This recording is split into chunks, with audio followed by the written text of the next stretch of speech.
ആലപ്പുഴ ജില്ലയിൽ മാവേലിക്കരയ്ക്കും നങ്ങ്യാർ കുളങ്ങരയ്ക്കും ഇടയിൽ സ്ഥിതി ചെയ്യുന്ന ചേപ്പാട് റെയിൽവേ സ്റ്റേഷൻ്റെ കിഴക്ക് ഭാഗത്ത് സ്ഥിതി ചെയ്യുന്ന അതിപുരാതനമായ ഒരു ശ്രീകൃഷ്ണ ക്ഷേത്രമാണ് ഏവൂർ ശ്രീകൃഷ്ണ ക്ഷേത്രം. ഐതിഹ്യപരമായും ചരിത്രപരമായും ഒട്ടേറെ കഥകളുള്ള ഈ ക്ഷേത്രം മഹാഭാരത കാലഘട്ടത്തിൽ പഞ്ചപാണ്ഡവരിൽ അർജുനൻ കാണ്ഡവ ദാഹനത്തിനു വേണ്ടി നൽകിയിട്ടുള്ള സ്ഥലമായിരുന്നു. എന്നാൽ ഈ സമയത്ത് ഇന്ദ്രൻ തൻ്റെ തക്ഷകനെ രക്ഷിക്കാൻ വേണ്ടി മഴ പെയ്യുകയുണ്ടായി. ആ സമയത്ത് അർജുനൻ ശരങ്ങളാൽ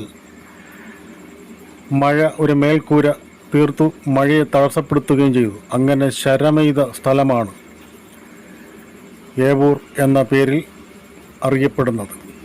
ഒട്ടേറെ പുരാതനപരമായ കാര്യങ്ങളും ആചാരപ്പെരുമയും ഇവിടെ നമുക്ക് കാണാൻ കഴിയും.